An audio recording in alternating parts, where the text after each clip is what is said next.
On the morning of May 1st, however, an adversary vessel arrived, covered by an aircraft which hovered above New Menchiao. The enemy then retrieved the wrecked plane from the sea and carried it away. The bodies of the 2 American pilots who had been lost floated for some time on the sea, but were afterwards collected by Alderman Yang and buried at Chateau Chiaxi. Stone tablets were erected at the tombs. We regret that what we had accomplished towards saving the American pilots was very little, and at the same time our hearts burn with anger for the harsh deeds of the enemy who took the lives of our inhabitants. Further testimony of the brutal retaliation was furnished by Reverend Charles L. Meas, a missionary who escaped to America in November 1943. According to Father Meas, the Japanese High Command punished the entire populations of towns and villages along the trails taken by Doolittle's men throughout Kiangsi and Zhejiang provinces.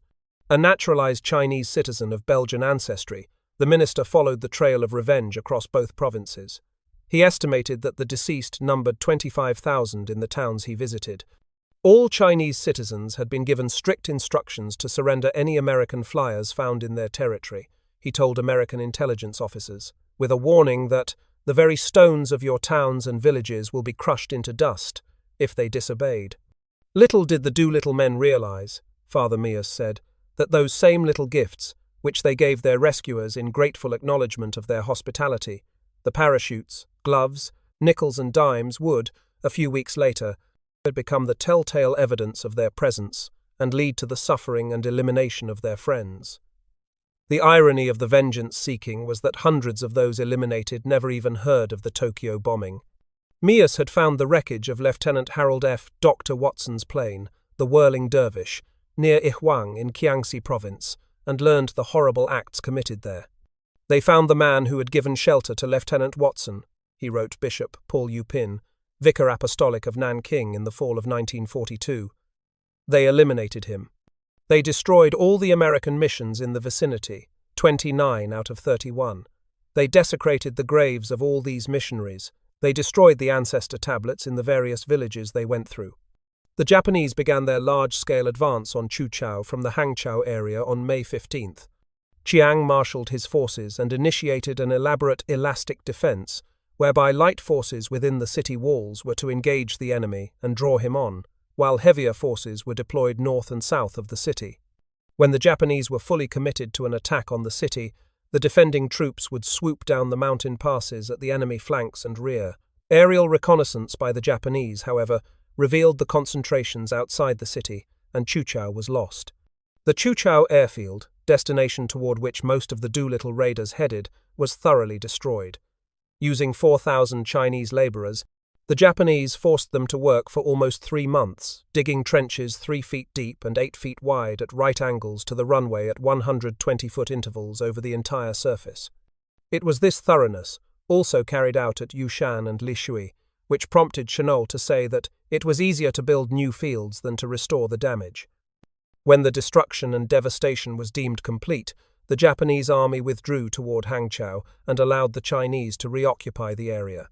An estimated 50,000 soldier casualties were suffered by the Chinese in this campaign. Except to capture the airfields and demolish them, the entire operation seemed to have no other clear purpose. The Chinese people were to be taught a permanent lesson about the consequences of helping the Americans. To their eternal credit, they spurned both the lesson and its teacher. Hundreds of American airmen are alive today who owe their lives to the aid given them by humble Chinese peasants in the next 3 years of war. In the closing days of April, while the Japanese were leaving no stone unturned to find Doolittle's crews, a tall, gaunt, dark-eyed American missionary was wending his way unobtrusively through the villages of Zhejiang province. He was trying to organize a new chain of Baptist missions to replace those lost when the Japanese interned Americans in Hangzhou. Cut off from his church through the severance of communications with the outside world, this dedicated man of faith was determined to carry on his missionary work, war or no war. Paradoxically, this devotion to his calling was eventually to lead to his name becoming synonymous with ultra-conservatism. A highly vocal anti-communist organization was to bear his name. He would be called the first casualty of World War II because he fell victim to Chinese communist brutality and perished in August 1945 from bayonet wounds 10 days after World War II was officially over. His name? John M. Burch. Burch, the son of Baptist lay missionaries, had been born in Landor, India, graduated from Mercer University in 1939 and the Bible Baptist Seminary in 1940, and sent to Shanghai, China, to begin his missionary work. After 6 months of intensive study learning the language, Burch went to Hangzhou, which he used as a base of operations for his missionary work.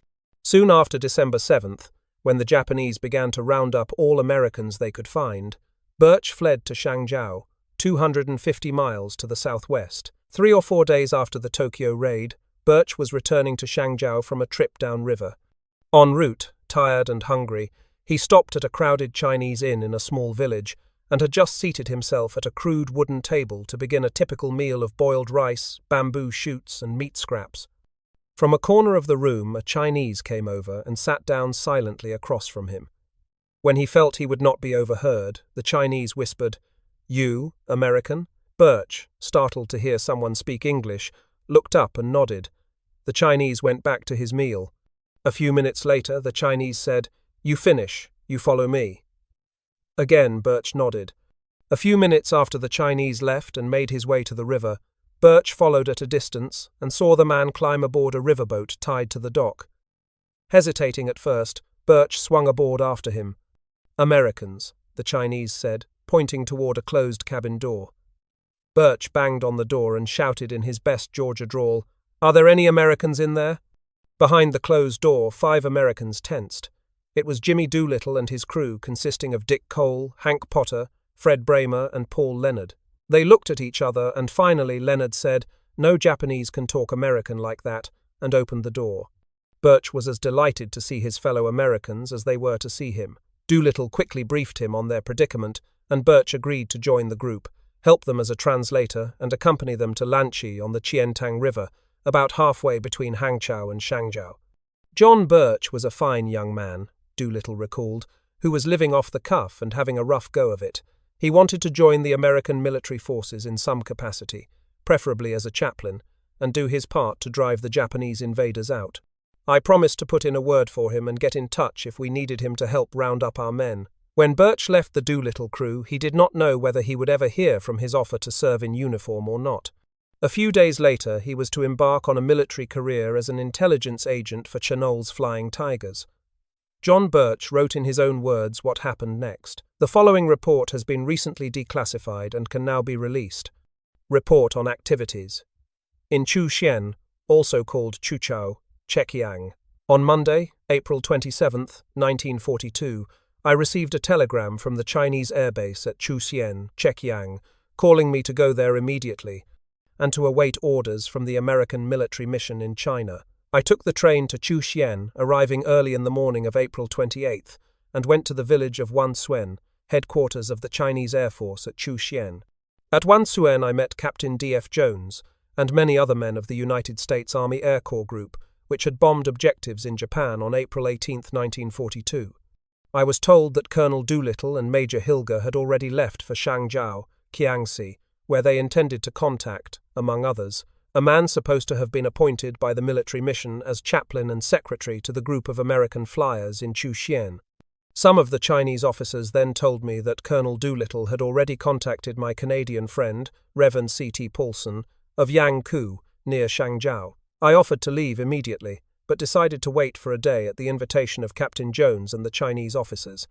I stayed overnight at the headquarters, after acting as interpreter for a group of the aviators who entrained that evening for Points West. The following morning, April 29th, Paulson told me by telephone that Colonel Doolittle had left with him $2,000 Chinese and instructions for me. He also invited me to meet him at his home the following day. I took the train that night and received the following from him on April 30th. First, $2,000 Chinese, and second, instructions verbal to buy a burial plot at or near Chuxian, bury Corporal Leland D. Factor and any others who might be brought in for burial, obtain all information possible on the deceased and missing aviators, act in any helpful way as secretary to the aviators stopping over, accompany the last group to Chongqing, and report to the military mission there. I returned to Chuhusian, accompanied by a Colonel Huang from the 3rd War Zone headquarters, arriving on the morning of May 1st. Until their departure on the night of May 3rd, I did my best to serve as chaplain interpreter to the 13 men who left Chuxian with Captain Jones. The Chinese officials at Chuxian told me that outright purchase of a burial plot was prohibited by existing international law, but that Major Y.C. Chen, representing the Chinese Air Force, would like to present to the United States Army Air Corps the free use of a plot for 100 years or so, long as the Air Corps wanted it. I thanked them for their kind expressions and asked them to wait until May 5th. Meanwhile, May 2nd, I sent the following telegram to the military mission. Colonel Doolittle's instructions to buy plot received. Major Chen Chu Xian Air Station, offering plot not for sale but for free American use. Shall accept if not otherwise instructed before May 5th. Burch. The reason for my sending this message instead of immediately accepting the offer of Major Chen was my reluctance to arbitrarily change the instructions relayed to me from Colonel Doolittle. As to the international law aspect of the situation, I thought that the military mission would be completely informed, whereas I was personally ignorant, save for the remarks of the Chinese officers. No contrary instructions came, so I accepted Major Chen's offer on May 5th. He offered to supply the labor connected with the burial, and asked me to instruct the workmen. Hindered by constant air raid alarms and air raids, the workmen failed to have the grave and stone ready until May 19th, on which date Factor's body was buried. The burial plot is located about 1,000 meters southeast of the main group of buildings at the Wansuen headquarters, approximately 800 meters south-southeast of the center of the village of Wansuen, and is just south of the motor road from Chuxian. As to information gathered, for what I could learn regarding Factor, see report on passing and burial enclosed. Concerning those who came down outside of Free China, unofficial and uncertain reports locate them as follows. In Siberia, 5 men, condition and identity unknown here. Near Nanchang, 5 men, probably those in Captain York's plane, 2 reported deceased, 2 captured, and 1 rumored to be safe in Free China. In Xiangshan Bay, 5 men, 2 reported deceased and 3 captured, identity unknown to me. On May 18th, a telegram came to Chuxian from Dr. White at Linghai, just as his party was leaving there for Chuxian. He expected to reach us at Chuxian by May 22nd. On May 20th, I wired the military mission, asking whether or not I should accompany him to Chongqing. At that time, I could not anticipate the subsequent change of his route, which kept him from coming by way of Chaosian. The reply, calling me to Chongqing, reached me May 23rd. Also on that date, the Chinese Air Force officers at Wansuen turned over to me a number of personal articles salvaged from the B-25, which crashed near Shuichang, Chekiang. These articles to be carried to the military mission at Chongqing. The funds I received from Paulson are untouched. As regards board and lodging, I was the guest of the Chinese Air Force from April 28th to May 26th, 1942, respectfully submitted. Signed, John M. Burch. Report on passing and burial of Corporal Leland D. Factor, United States Army Air Corps, time and place of passing, April 18th, 1942, approximately 7:30 p.m. in rural district near Shuichang, Chekiang, China. Cause of passing. Failure to make successful parachute jump from United States Army bomber lost in Chekiang under impossible landing conditions. Identification. Identifying papers and metal identification tags either destroyed in plane crash or missing through activities of relic hunters after the crash. Body reliably identified through combined testimony of fellow crew members and Chinese officials at Shuichang, who took the body in charge following the crash. Information lacking regarding exact age, home address, and relatives. Interment. Body removed from Shuichang to Chuhishen, also called Chuchao, Chekiang, April 30th, 1942. Memorial service held at Wansuen, near Chuxian, May 3rd, 1942, with 13 members of United States Army Air Corps group attending. Body interred at Wansuen, 5:00 p.m., May 19th, 1942. Military honors accorded by Chinese Air Force, represented at the graveside by Major Y.C. Chen, Commandant at the Chuxian Air Base, and 200 of the Air Base personnel. The free use of the burial plot was given to the United States Army Air Corps by Major Chen on behalf of the Chinese Air Force. The coffin was donated by the county magistrate at Shuichang. Both the memorial service and the burial service were conducted by Reverend J. M. Burch, respectfully submitted. Signed, John M. Burch, Secretary to the United States Army Air Corps Group located temporarily at Chuxian, Chekiang, China. Jimmy Doolittle never saw John Burch again, but he was grateful for the assistance he had given and relayed Burch's request to serve to the American military mission in Chongqing. Burch was commissioned a second lieutenant in the Army Air Forces on July 4, 1942, the official birthday of the 14th Air Force. Chennault already had a chaplain, but to run his intelligence net he desperately needed old China hands, who knew the Chinese people, spoke their language, were aware of their intricate social customs and could live in the field on Chinese food. Consequently, Burch never became a chaplain. However, for his entire period of service with the 14th, Burch never lost sight of his original calling. Without fail, wherever he found himself on a Sunday, he conducted religious services, often at the risk of his life when behind Japanese lines. He served honorably and with fanatical dedication. Chennault, fearful that he would crack under the constant strain and tension of his clandestine operations, tried to persuade him to take a leave or temporary duty back to the United States. His only comment was, "Thank you, General, but I will leave China only when the last Japanese is gone." Vice Admiral Motoi Ugaki, Chief of Staff of the Combined Fleet Headquarters in Tokyo, was at lunch when the call came over his special military telephone, announcing an enemy attack. The bad news confused Ugaki.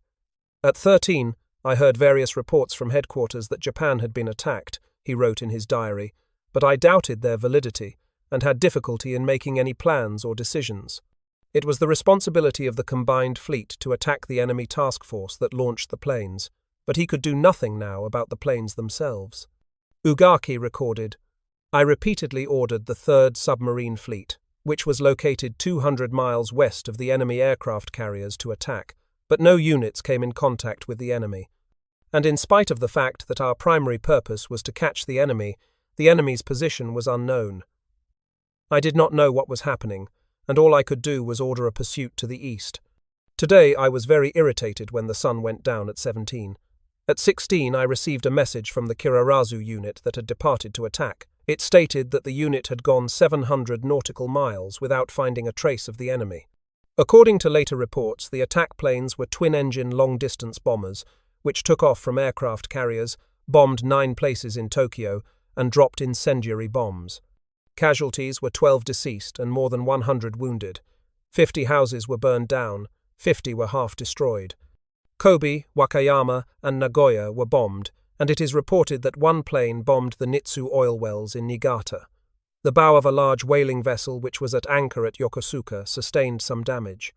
Apparently there were more than a few planes, and it is not clear whether they returned to their mothership, headed towards Siberia or China, or contacted a Soviet vessel which was sailing 20 nautical miles south of Ashizurizaki.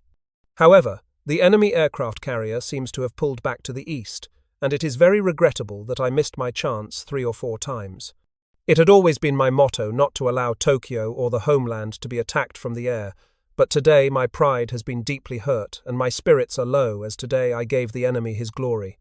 The next day, April 19th, Ugaki had more information and wrote, "One enemy plane was captured in Nanchang. It is reported that it took off from Bael Island south of Midway. There is no such island on the map. The intelligence reports come from low-ranking army officers who do not know English, have no knowledge of the sea and are unreliable, so I have dispatched an intelligence officer from the Navy. Anyway, it is clear that 13 B-25s landed in Changshui. Those planes might return from China and attack our homeland again. Since sufficient measures had to be taken, after lunch I ordered my staff to solve the riddle of the American planes." Ugaki further wrote that day that he had ordered the 2nd and 5th fleets and all the planes he could muster to pursue the carrier task force, but no trace was ever found. Exhausted and weary from 2 days of pacing, the floor hoping for some news that the Americans had been sighted, he was moved to note that, "I am at the end of my resources. The enemy casts an eye of contempt at the clamouring Japanese. Thus we were invaded, but missed our chance to fight back. This is most regrettable." The reaction of the Japanese public to the raid was relatively mild on the surface in the first few hours after the raid. Reverend Bruno Bitter, a Catholic priest and educator, reported to Army Air Forces intelligence after he was allowed to leave Japan that the air raid seemed to have little effect on the population when it happened. It was just 12 o'clock noon when the alarm was given, he recalled. Most of the people did not believe it, thinking it was just another drill. But when they learned it was a real raid, nobody could hold them back to go outside, to climb the roofs or the chimneys to get a better view. In other words, it was a thrill rather than a frightening event. The chief editorial writer for the Nippon Times, an English-language newspaper, confirmed this viewpoint. The people looked upon the Doolittle Raid as a curiosity, he said, and they did not even bother to go to the shelters. The sirens did not even go off until the planes were over the city and the sky was full of anti-aircraft fire. I was out and saw the firing, but thought it was just practice, although it seemed strange to be practicing with what appeared to be live shells. Then I saw the planes and realized it was a raid. The United States ambassador to Japan, Joseph C. Grew, kept a diary during his 10 years in Japan. His entry for April 18, 1942, reads, "The Swiss minister came again, and just as he was leaving before lunch, we heard a lot of planes overhead and saw 5 or 6 large fires burning in different directions with great volume of smoke.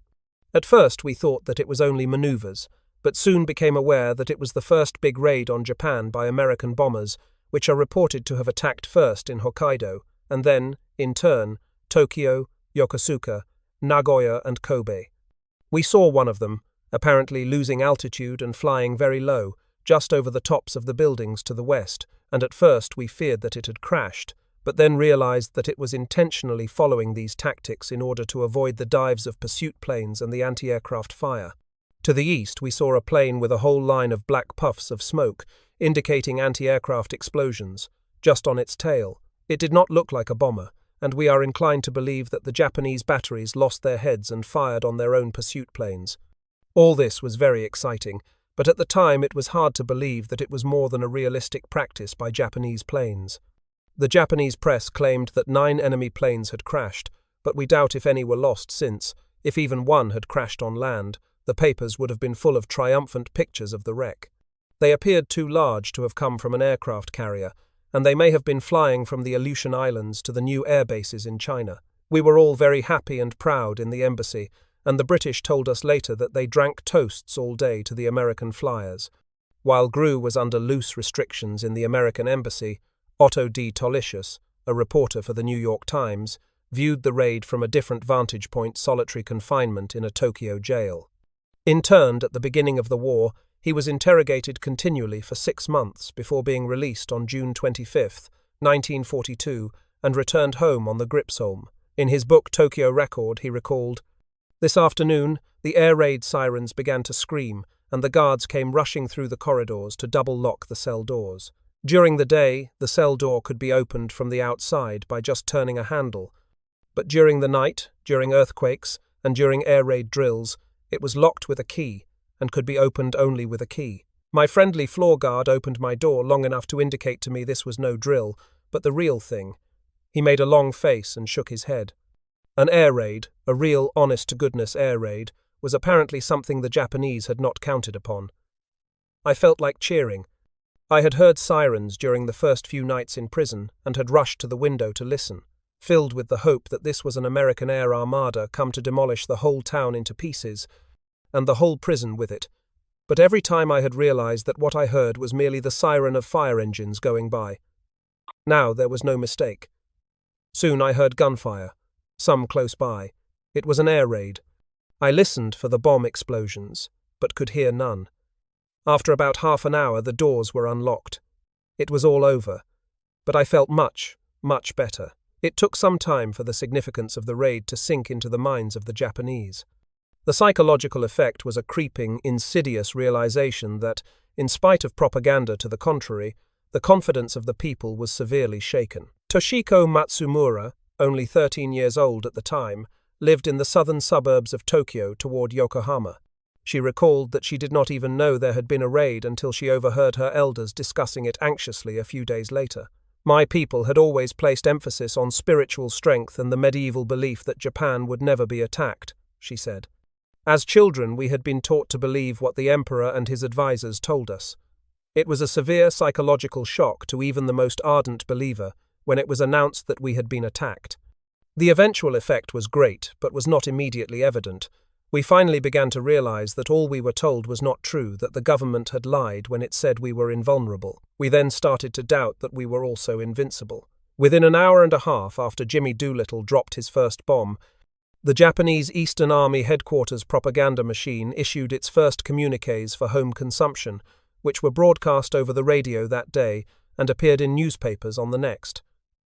At 12:30 hours, several enemy planes came from, direction censored, and attacked the Tokyo-Yokohama area.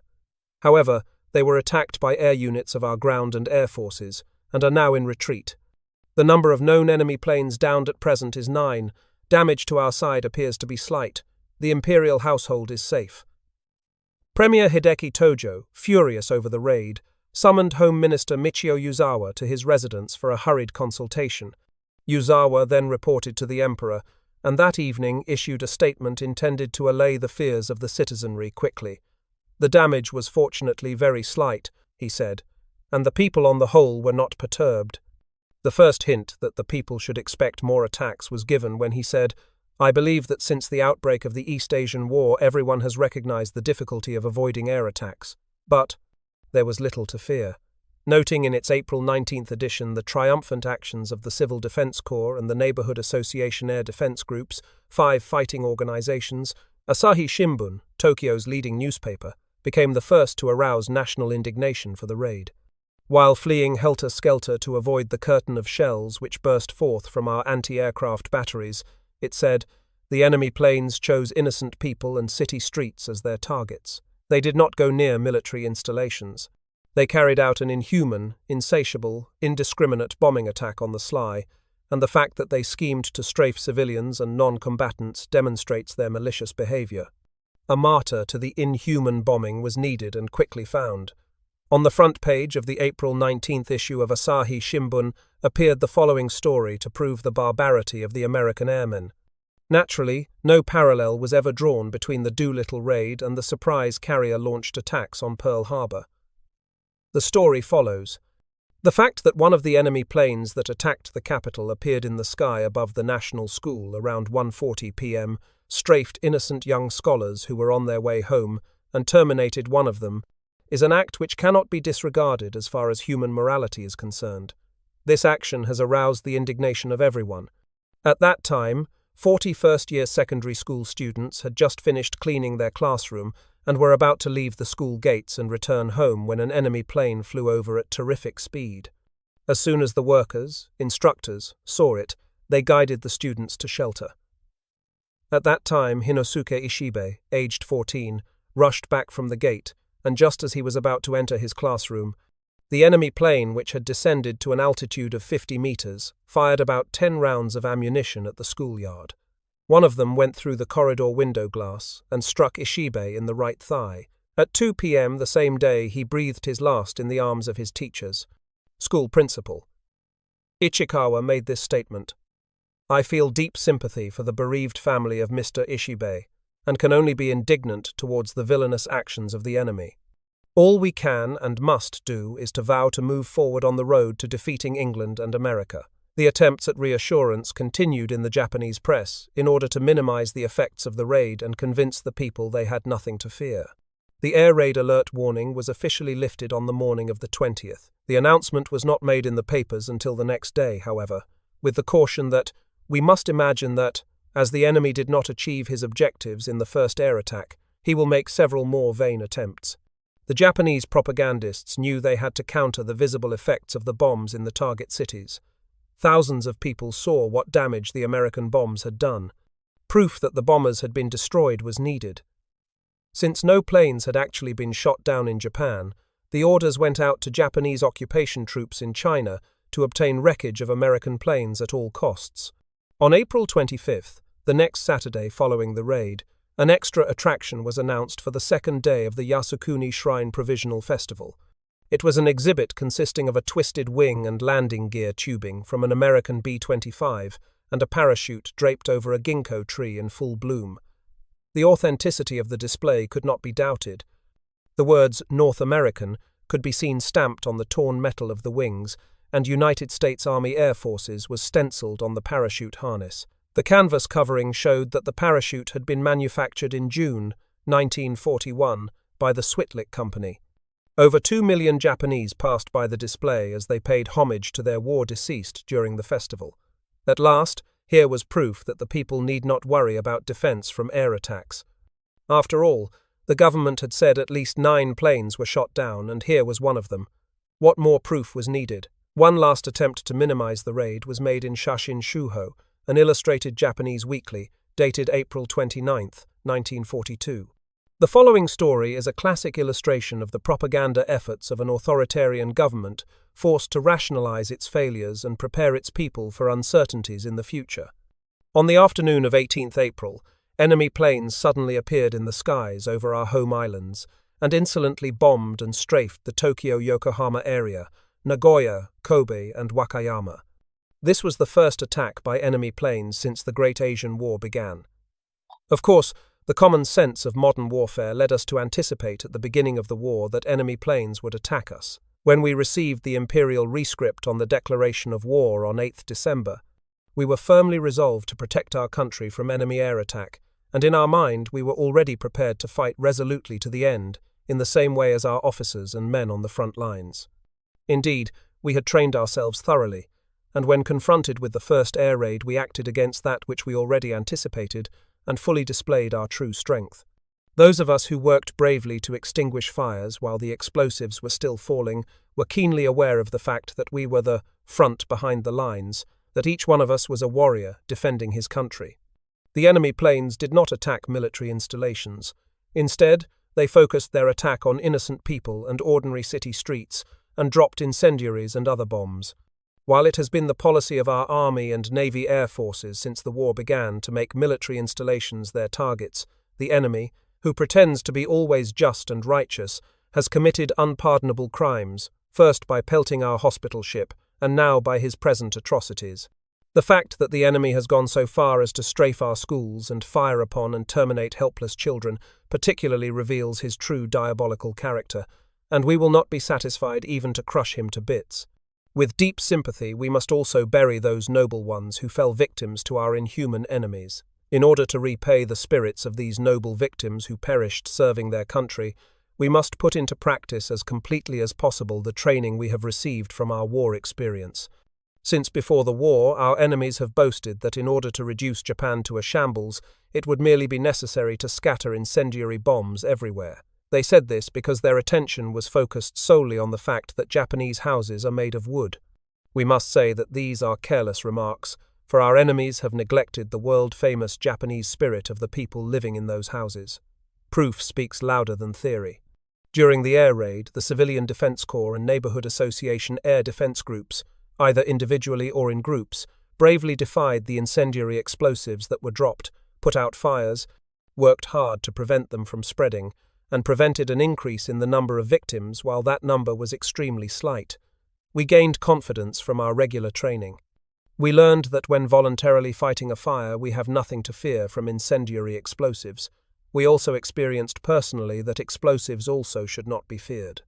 The loss of human life from bomb explosions was extremely small and instantaneous, and the number of victims of the blast effect was not as great as reported.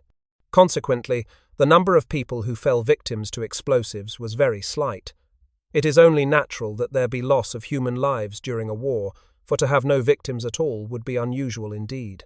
We have learned from the passing of the 338 noble victims that those who were felled by direct hits were just unlucky. There is no country which has been defeated only by air raids, regardless of how many it sustained. Moreover, our country will not be reduced to ashes by incendiary bombs, as the enemy has schemed. Judging from the modus operandi of this first enemy air raid, the enemy did not live up to his threats and war cries and, acting as if he acknowledges this fact, he used only a few planes and gained little success, even though he conducted a broad-scale attack. Also, the fact that the bombing targets were streets and towns rather than military installations means that he was not aiming to destroy completely all facilities, but had schemed to rally the public opinion of his own country since his people have suffered defeat after defeat. His attack was intended as effective propaganda to be broadcast to other countries and to produce the psychological warfare effect of disturbing the spirit of the Japanese people on the home front. This plan of the enemy met with failure in his first attack. the enemy will probably repeat persistent guerrilla-type raids. However, we must be firmly resolved not to become disturbed, regardless of how many times we are attacked from the air. To become disturbed is to fall victims to the enemy's intended scheme of psychological warfare. We must respond to the brilliant battle achievements of our officers and men on the front lines, and in order to win the Great Asian War, we must rouse our warrior spirit and vow to defend our homeland to the end. Saburo Sakai, Japan's leading air ace, was stationed on Leh at the time of the raid. He recalled in his book Samurai that, officially, the government disclaimed any heavy damage, which seemed reasonable in view of the limited number of attacking planes. But the raid unnerved almost every pilot at Leh. The knowledge that the enemy was strong enough to strike at our homeland, even in what might be a punitive raid, was cause for serious apprehension of future and heavier attacks. From the very day that the raid had been conceived, its objective had been to lower morale of the Japanese people, as well as inflict some material damage to the war effort. When measured in terms of later raids on Japan by B-29 superfortresses, which ended the war with the single-plane attacks on Nagasaki and Hiroshima, material damage was not great. But the impact on Japanese morale, the primary objective of the raid, was considerable. Public confidence was shaken to the core. For the first time, the Japanese people began to take a cynical view of government propaganda.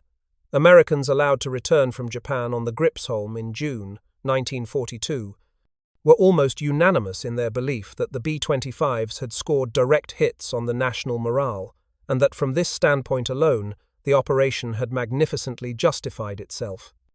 "I did not know one American in Japan," said Audacious, interned New York Times correspondent, "who would even question that fact."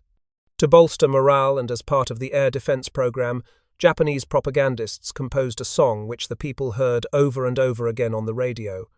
Why should we be afraid of air raids? The big sky is protected with iron defenses. For young and old, it is time to stand up. We are loaded with the honor of defending the homeland. Come on, enemy planes. Come on many times. American planes would have indeed come on many times if the planes, the men to fly them, and the bases had been available. The Japanese homeland had a recess from bombing which lasted more than 2 years. On June 16, 1944, China-based B-29s bombed the Yawata steel plant in northern Kyushu. 14 months after that, a single plane dropped a single bomb on a city called Hiroshima, and the course of history was forever altered. Jimmy Doolittle received the Medal of Honor at the White House on May 19th. Though he was immediately put to work on other projects for Arnold, he felt an obligation to the men he had led on the Tokyo raid to know of their physical condition and their whereabouts. He wrote letters to the next of kin of every man and told what he knew about their loved ones.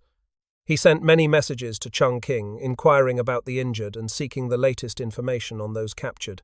When the majority of the men who were returning to the States had arrived in Washington, an awards ceremony was held at Bowling Field, where the men were formally presented with their distinguished flying crosses. The injured Lieutenants McClure, Lawson, and Watson received theirs at nearby Walter Reed Hospital. The fate of the crews of Hallmark and Farrow worried Doolittle. He did not know who had been captured and who had perished. Although he had arranged for ransom to be paid to the Japanese, or a reward to Chinese guerrillas for the return of any of the crewmen, the gesture was fruitless. 8 men were captured, and the Japanese were not going to let them go. Nevertheless, Doolittle persisted in his efforts to find out what had happened, and on August 15th, learned from the Swiss Consulate General in Shanghai that 8 American aviators had been kept as prisoners at police headquarters, Bridge House, Shanghai. The communiqué stated that the men were in good health, but the only name that could be learned was Farrow. Although the Swiss endeavored to obtain further information, they were not successful. On October 19, 1942, the Japanese government broadcast over the radio that it had tried the members of 2 of Doolittle's crews and sentenced them to elimination.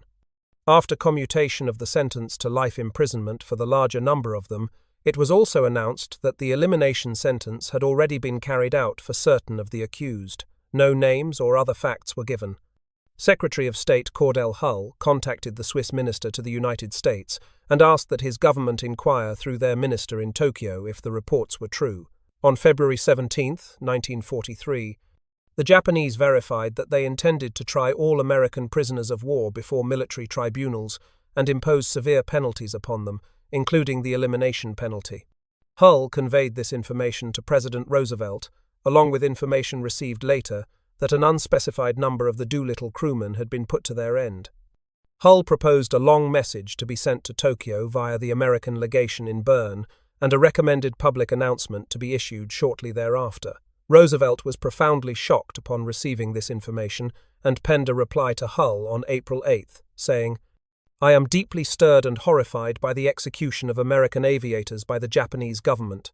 He approved the proposed message to the Japanese and added, "In view of the severe tone of this note, and especially of the warning in the last paragraph that we propose to retaliate on Japanese prisoners in our hands, I can see no reason for delaying a public announcement on my part." The severe paragraph Roosevelt referred to was unprecedented in American history and presaged a new concept of international justice to be invoked at the close of the war. The paragraph stated, "The American government also solemnly warns the Japanese government that for any other violations of its undertakings as regards American prisoners of war, or for any other acts of criminal barbarity inflicted upon American prisoners, in violation of the rules of warfare, accepted and practiced by civilized nations as military operations, now in progress, draw to their inexorable and inevitable conclusion, the American government will visit upon the officers of the Japanese government, responsible for such uncivilized and inhuman acts, the punishment they deserve." On April 21, 1943, the President made his announcement to the press, which confirmed what the newspapers had been speculating on for weeks.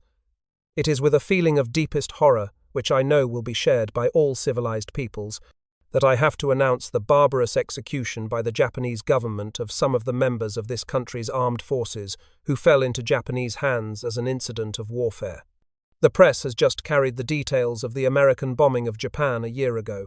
The crews of 2 of the American bombers were captured by the Japanese. On October 19, 1942, this government learned from Japanese radio broadcasts of the capture, trial, and severe punishment of those Americans. Continued endeavor was made to obtain confirmation of those reports from Tokyo. It was not until March 12, 1943, that the American government received the communication given by the Japanese government, stating that these Americans had in fact been tried and that the elimination penalty had been pronounced against them. It was further stated that the elimination penalty was commuted for some, but that the sentence of termination had been applied to others. This government has vigorously condemned this act of barbarity in a formal communication sent to the Japanese government.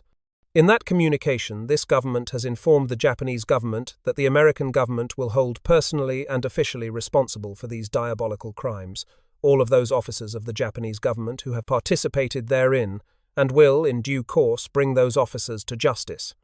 This recourse by our enemies to frightfulness is barbarous. The effort of the Japanese warlords thus to intimidate us will utterly fail. It will make the American people more determined than ever to blot out the shameless militarism of Japan. On many occasions after this announcement, Roosevelt reiterated his determination that all Axis war criminals would be brought to trial after the war.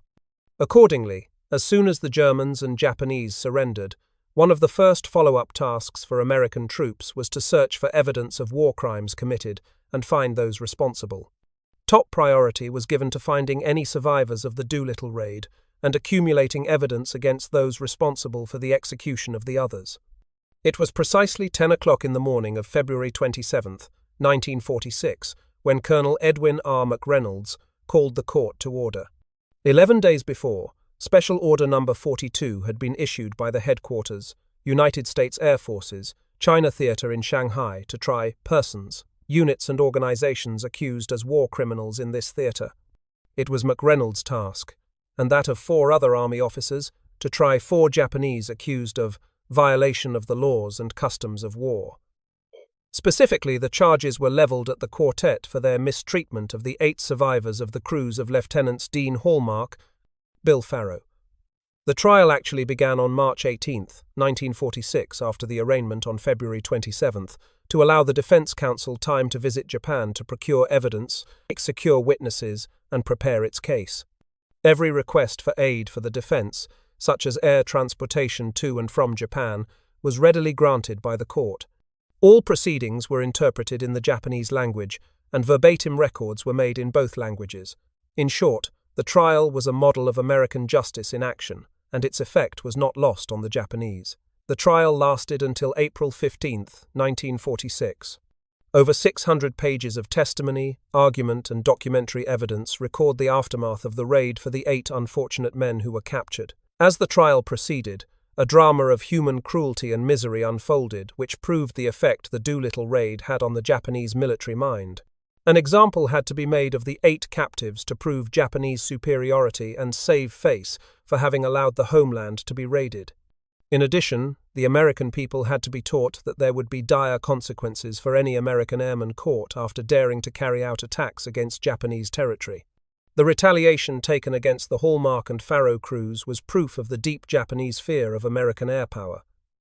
The fate suffered by the 8 imprisoned raiders has never been told before. The results of the trial, although published in newspapers around the world at the time, were overshadowed by the proceedings and results of the international war crimes trials of higher Japanese and German officials held in Tokyo and Nuremberg. In these pages, the facts concerning the elimination of 4 of the 8 captives and the 40 months of mistreatment and imprisonment of the others are revealed in narrative form for the first time. Dean Hallmark, pilot of the 6th plane off the Hornet, was a big man whose nickname Jungle Jim had been given to him by his squadron mates because of his husky, well-distributed 200-pound physique. He walked with a peculiar swagger that seemed to go with his loud laugh and aggressive personality. His co-pilot, Bob Meader, was also sturdily built and was Hallmark's opposite number, quiet, reserved, and conscientious. Chase Nielsen, tall, dark, part Indian navigator on Hallmark's crew, was the 3rd survivor. Corporal William J. Dieter, the bombardier, and Corporal Donald E. Fitzmaurice, engineer-gunner, were injured in the crash-water landing and passed away before they could reach shore. Nielsen swam for 4 hours after he found his life raft would not work. When he reached shore, he staggered out of the water and collapsed. Next morning, he made his way to a small Chinese fishing village, where he found Hallmark and Meader badly shaken from the crash of the night before, but not too seriously injured. They had met a Chinese guerrilla officer accompanied by an English-speaking soldier who advised the trio to go to a larger Chinese garrison nearby and ask to be taken to Chuchao. It was the intention of the 3 to commandeer a sampan then and search for other crews. "We went over to this garrison," Nielsen said in a deposition taken after the war, "and they were trying to get some junks rigged to take us down the coast. We were there until the afternoon of April 21st, when one of the Chinese soldiers came running in yelling, 'Japanese, come!' We went out to take a look and saw about 300 Japanese soldiers, fully armed, come marching down to the camp. We were going to make a run for it, but decided to hide instead. The guerrillas, on speaking terms with the Japanese, stood their ground. The Japanese commandant approached the guerrilla leader and demanded that the Americans be turned over to him. After a heated argument, the guerrilla chieftain, hopelessly outnumbered and outgunned, gave in.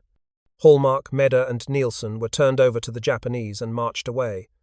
'It is my opinion,' Nielsen said, 'that the Japanese who stayed behind terminated the Chinese for protecting us. As they moved away, one Japanese officer began to push and shove the 3 prisoners unnecessarily. It was more than Nielsen's hair-trigger temper could take.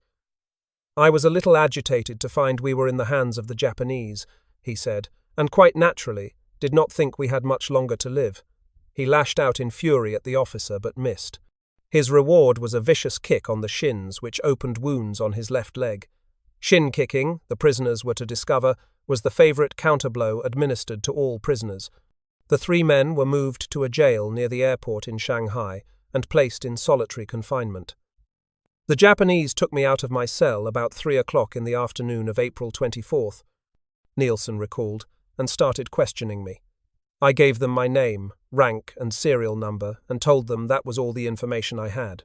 The first thing they did was to put pencils between my fingers, squeezing my hands and forcing the pencils up and down, causing the skin to break. When he would not talk, he was then stretched out on the floor and given the infamous water cure. 4 soldiers sat on arms and legs while a 5th placed a wet towel over his face and poured water on it. Every time he gasped for breath, more water was poured on the towel, which had the same effect on the helpless victim as drowning. The more they mistreated him, the more Nielsen was determined he was not going to talk. The tough, sinewy Utahan was then given another standard Oriental punishment. A bamboo stick about 3 feet long and 2 inches in diameter was placed behind his knees, and he was forced to kneel and sit back as far as he could. One of the soldiers held him in this position while another jumped up and down on his thighs. But Nielsen did not give in, and the Japanese finally gave up. The same treatment was given to Hallmark and Maida, but to no avail. The 3 officers were then moved to another Shanghai jail on April 24th, and again mistreated throughout the night. On the 25th, handcuffed and tied to individual seats in a transport plane, they were flown to Tokyo. Meanwhile, Lieutenant Bill Farrow, tall, lanky pilot of the last plane, and his crew consisting of Lieutenant Bob Height and George Barr, Sergeant Harold Spatz and Corporal Jake DeShazer had already been captured near Nanchang, given the same crippling mistreatment as the others' water cure, stretching rack and knee beating, and flown to Tokyo on the 20th. The 8 flyers were held in Tokyo for about 46 days, all but the last 4 days in solitary confinement. The Japanese gendarmerie, experts in mistreatment methods, questioned them day and night for hours at a time, trying to force information as to their mission out of them. They were beaten, kicked, slapped, not fed properly, not permitted to wash, shave, or remove their clothing, and kept in leg irons all this time. For the first 18 days, all 8 of the men successfully resisted answering vital questions and only made replies concerning their personal lives. This was not enough for their captors, and questions continued about where their mission originated from, the targets they bombed, and their training. Later, exhausted, weak, and sick, they were shown maps and charts that the Japanese had recovered from one of the crashed planes. It was then that they knew the mistreatment had been needless. The enemy had known all the important details since shortly after their capture. On May 22nd, the 8 prisoners were forced to sign papers written in Japanese which they were led to believe contained only statements about their personal lives. What they signed were actually statements confessing their crimes and admissions that they had bombed and strafed schools and hospitals instead of military targets. Following are excerpts from 7330 Noboro Unit Military Police Report number 352, which alleged to be the interrogation transcript for each prisoner. Question: did you do any strafing while getting away from Nagoya? Height: heretofore, I have not revealed any information on this point, but the truth is that about 5 to 6 minutes after leaving the city we saw in the distance what looked like an elementary school with many children at play. The pilot steadily dropped altitude and ordered the gunmen to their stations. When the plane was at an oblique angle, the skipper gave firing orders, and bursts of machine gun fire sprayed the ground. Question: while heading out to sea from Nagoya, did not you strafe children of an elementary school?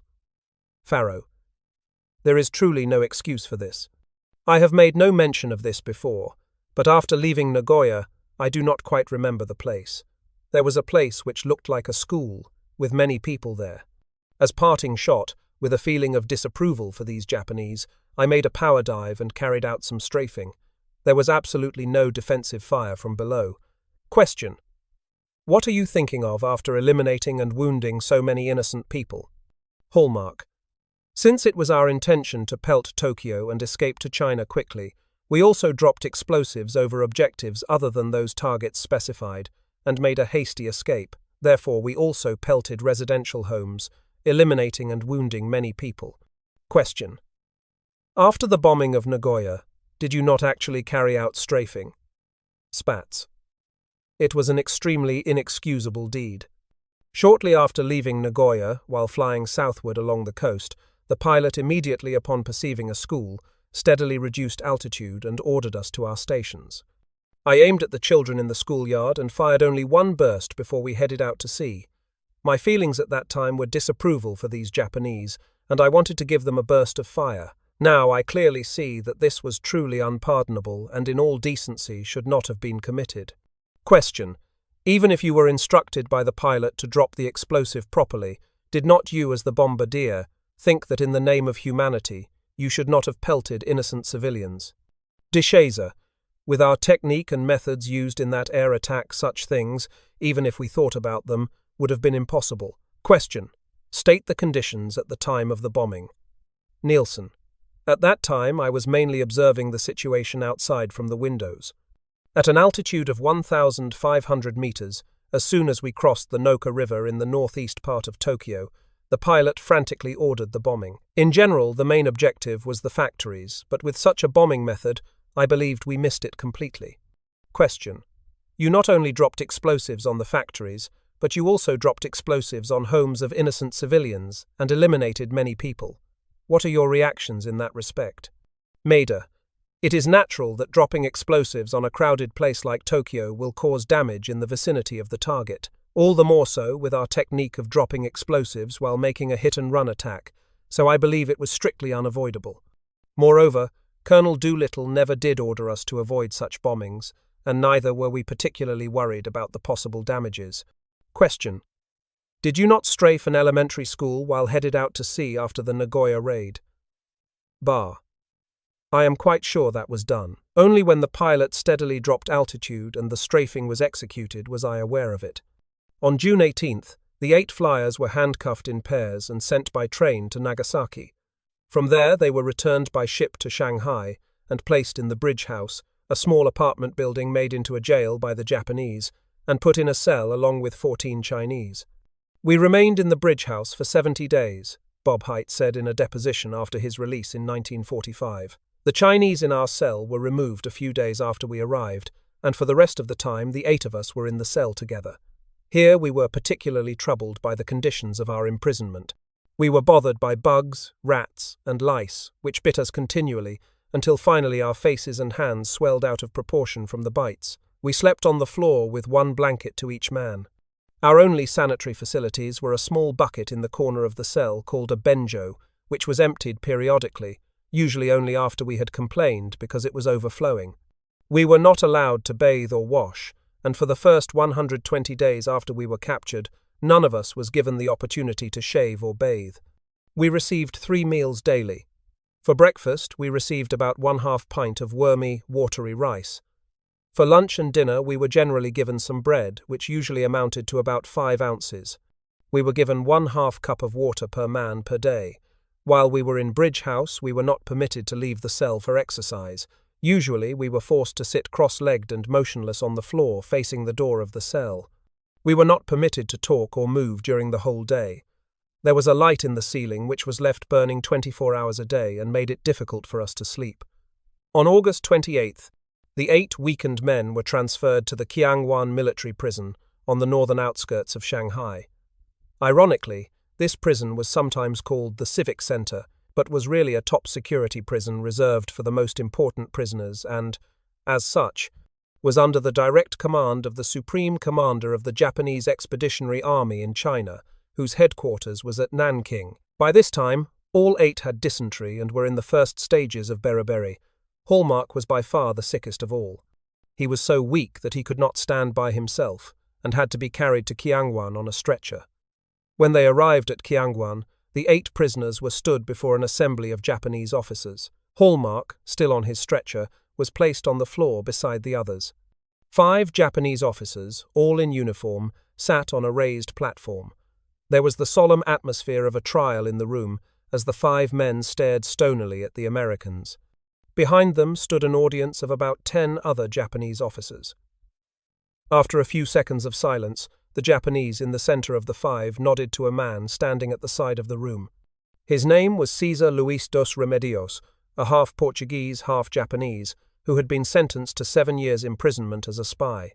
Since he could speak Chinese and English as well as Portuguese and Japanese, he was used by his captors as an interpreter.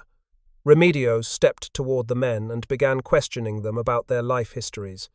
This was translated to the court, after which some conversation ensued in Japanese.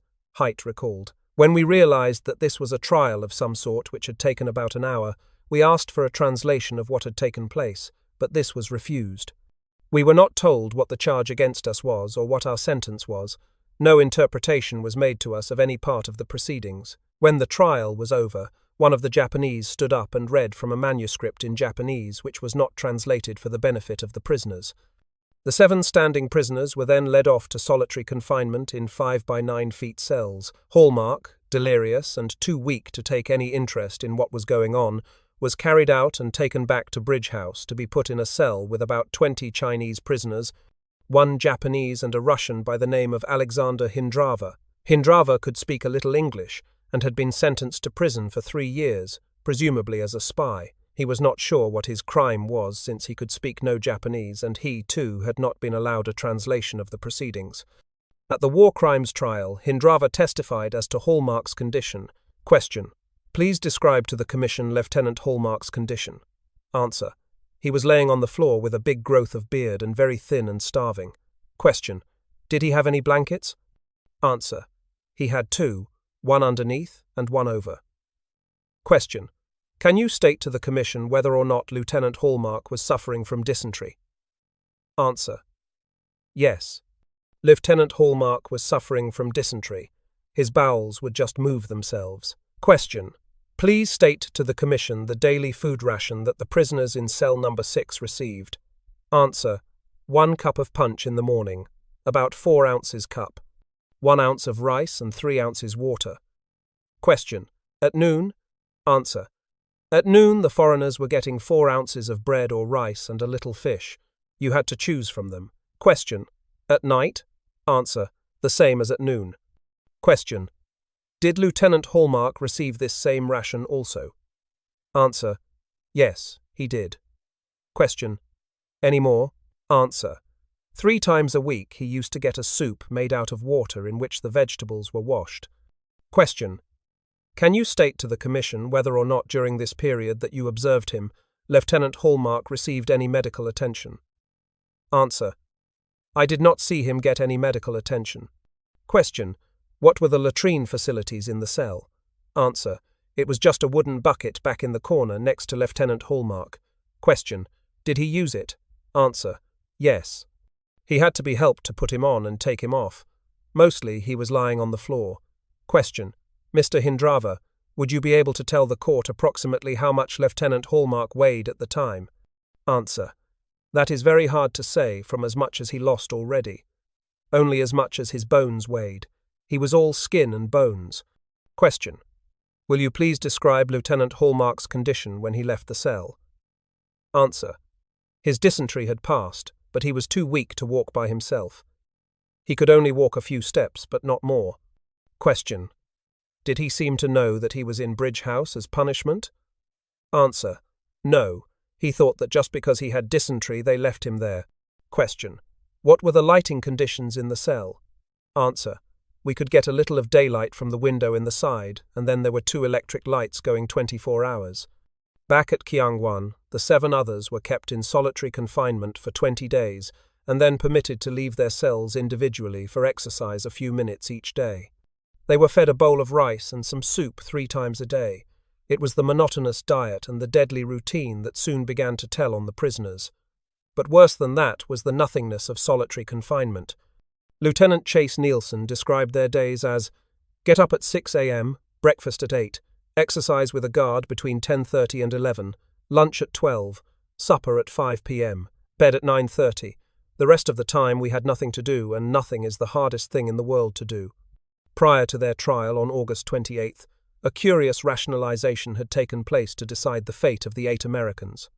A draft of a Japanese law concerning the punishment of captured enemy airmen had been sent from the War Ministry in Tokyo to headquarters of the China Expeditionary Forces in Nanking in July, with instructions for the latter to establish the law. At the same time, Tokyo requested the 13th Japanese Army headquarters to defer its trial of the 8 American flyers until the new military law had been enacted. The Supreme Commander at Nanking, General Shunroku Hata, established the Enemy Airmen's Act on August 13, 1942, following the outline received from Tokyo, and then issued it to the 13th Army. This law stated in substance that it would take effect immediately, be applicable to all acts committed prior to the date of its approval, and apply to all enemy airmen raiding Japanese territories. It also explained that anyone who participated in the bombing or strafing of non-military targets or any other violation of international law would be sentenced to elimination. Should the circumstances warrant, the Act stated, this sentence may be commuted to life imprisonment, or a term of imprisonment for not less than 10 years. As soon as the Act was published, a staff officer from Tokyo was sent to China to give instructions regarding the trial of the 8 Doolittle Raiders and demand that General Hata have the prosecutor require the elimination sentence and report the court's decision to Tokyo. Thus, the mock trial was held on August 28th, but the elimination penalty had already been prescribed. A record of the trial was made which concluded that the 8 defendants have been found guilty as charged and are hereby sentenced to elimination. Under the reasons for the sentence, the defendants were said to have arrived over their respective targets and suddenly exhibited cowardice when confronted with opposition in the air and on the ground, and with the intent of cowing, terminating and wounding innocent civilians, and wreaking havoc on residences and other living quarters of no military significance whatsoever, did carry on indiscriminate bombing and strafing. This record was signed by Lieutenant Colonel Toyama Nakajo, Chief Judge Lieutenant Yusei Wako, and Lieutenant Ryuhei Okada of the 7330 Noboro Unit Military Tribunal on August 28th and forwarded to Tokyo. However, they had been told that executions were not to be carried out until Tokyo had approved the sentence. The fate of the 8 airmen was sealed in Tokyo by October 10th. On that day, Chief of Staff of the Grand Imperial Headquarters, General Sugiyama, put his chop on a message to Hutter in China which approved the sentence of elimination for Hallmark, Farrow and Spatz, but reduced the elimination sentences to life imprisonment for the other 5, adding that, as war criminals, their treatment shall not be that accorded ordinary prisoners of war, and, even in the event of an exchange of war prisoners, they may not be repatriated to the United States forces. Date of execution of the 3 men was set for October 15th. In passing on the decision to spare the lives of the 5 men to General Sadamu Shimomura, commanding the 13th Army, General Hatta instructed that, in making this announcement to the convicted men, special mention must be made of the Emperor's leniency. No reasons were ever given for the elimination sentences imposed on the 2 pilots and 1 engineer gunner. On the afternoon of October 14th, Dean Hallmark was brought to Kyangwon and placed in a cell by himself. That evening, Hallmark, Farrow and Spatz were informed that they had been sentenced to elimination and would be executed the next day. They were given paper and pencils and told through interpreter Remedios that they could write letters to their friends and relatives. Remedios described what happened. On 14th October 1942, I was instructed by Sergeant Sotojiro Tatsuta, later captain, to have Lieutenant Farrow, Lieutenant Hallmark, and Sergeant Spatz sign their names on 2 blank sheets of white paper. 1 page was signed by each of them in the middle of the sheet, and the other page was signed by each at the bottom. They asked me why they were made to sign these papers. Tatsuta told me that they were signing these as a receipt for their belongings, and that he would fill the rest in Japanese later on. Later, Tatsuta gave each 2 sheets of paper, one on which to write a letter to their family, which he said he would send through the Red Cross, and the other sheet was to be used to describe the treatment they received by the Japanese while they were confined. At that time, I did not know what the Japanese were going to do to these 3 airmen. The flyers asked me what they should write. My opinion was to give a little top hat for the Japanese, so that they would be given good treatment later on. I did not read the letters, but gave them to Sergeant Tatsuta early the next morning. The letters, later introduced as evidence for the prosecution in the 1946 trials, were poignant farewell messages to their loved ones. In a letter to his mother, father and sister in Dallas, Texas, Dean Hallmark wrote, "I hardly know what to say. They have just told me that I am liable to execution. I can hardly believe it. I am a prisoner of war, and I thought I would be taken care of until the end of the war. I did everything that the Japanese have asked me to do and tried to cooperate with them, because I knew that my part in the war was over." He added that, "I wanted to be a commercial pilot and would have been if it had not been for this war," and asked his mother to try and stand up under this and pray. Harold Spatz wrote to his widower father in Lebo, Kansas, saying that he had nothing to leave him but his clothes. "If I have inherited anything since I became of age," he wrote, "I will give it to you, and Dad, I want you to know that I love you, and may God bless you." Then he added, "I want you to know that I passed fighting for my country like a soldier." Lieutenant Bill Farrow, sensitive, tall, blue-eyed 23-year-old pilot from Darlington, South Carolina, wrote to his widowed mother, "Do not let this get you down. Just remember that God will make everything right, and that I will see you again in the hereafter." Farrow had a number of personal words for his sister Margaret, several aunts and uncles and service friends, Helen and Ivan Ferguson. He thanked his fiancée for bringing to my life a deep, rich love for a fine girl. In a separate letter to her, he wrote that, "You are, to me, The only girl that would have meant the completion of my life. He added, "Please write and comfort Mother, because she will need you. She loves you, and thinks you are a fine girl." Farrow added a postscript to his mother's letter. "Read Thanatopsis by Brian if you want to know how I am taking this. My faith in God is complete, so I am unafraid." The orders to execute Hallmark, Farrow, and Spatz were clear.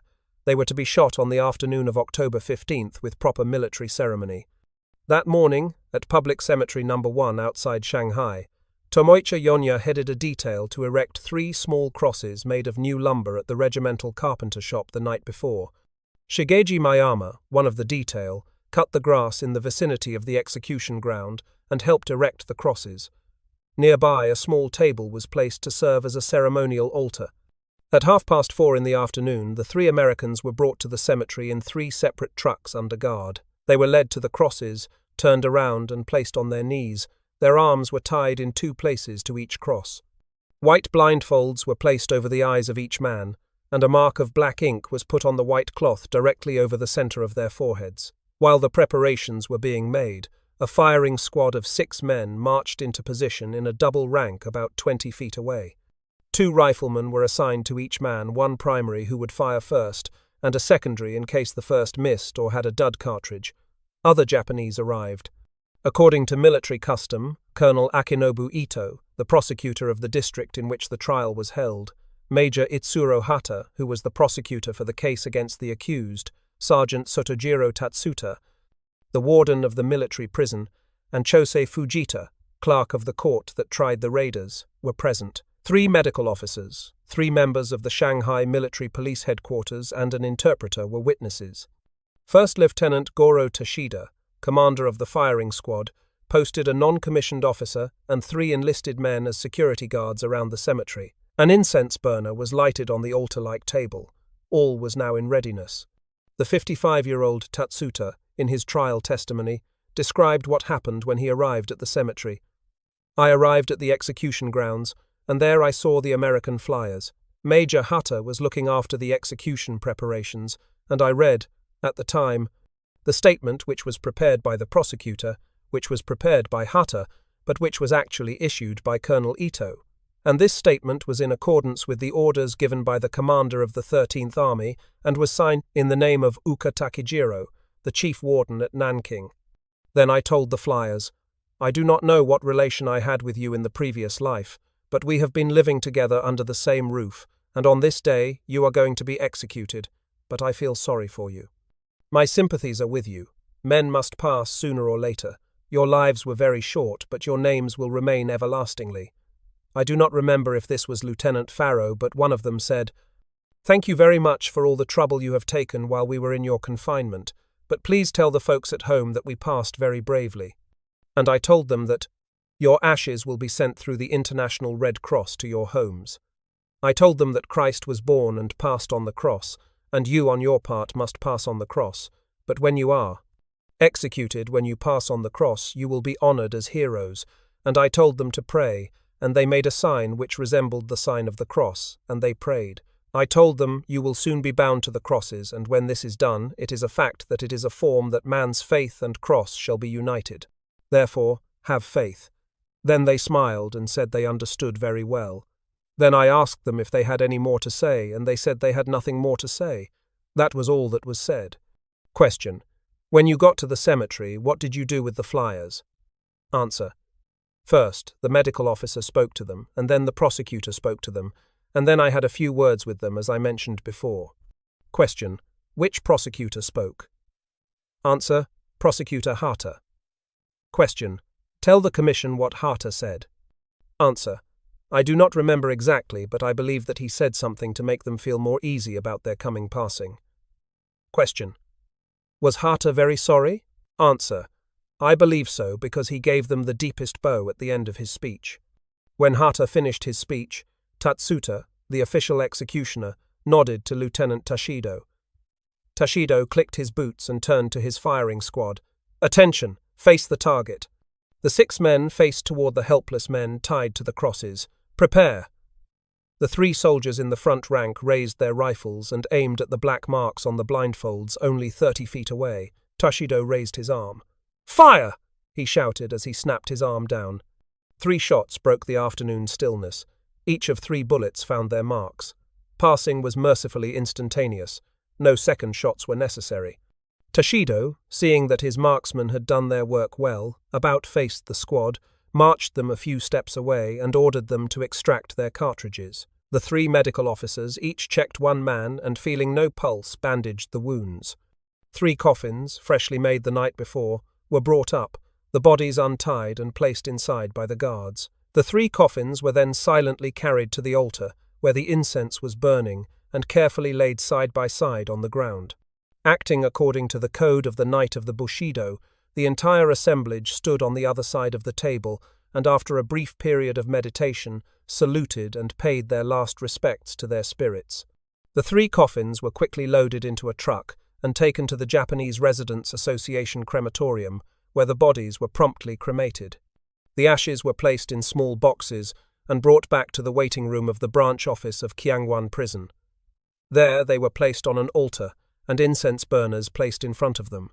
About a month later, the boxes were removed and taken to the International Funeral Home in Shanghai, where they remained until the end of the war. Hallmark, Farrow and Spatz had, like Factor, Dieter and Fitzmaurice, paid with their lives for participating in the raid. In Kyangwon Prison, the remaining 5 prisoners were unaware that their buddies had been led away and would be seen no more. Still in solitary confinement, each was trying to maintain his reason against the loneliness and uncertainty. Almost at the same moment that Hallmark, Farrow and Spatz were being readied for the ride to the cemetery, the other 5 were roused out of their cells and marched to the same room where they had had their mock trial in August. Standing solemnly in a row, they were told in English that they had been sentenced to elimination, but because of the mercy of His Imperial Majesty, the Emperor, their sentences had been commuted to life imprisonment with special treatment.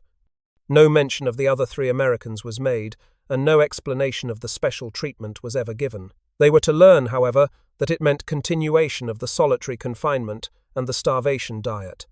The days of boredom continued, and each man's health was deteriorating rapidly.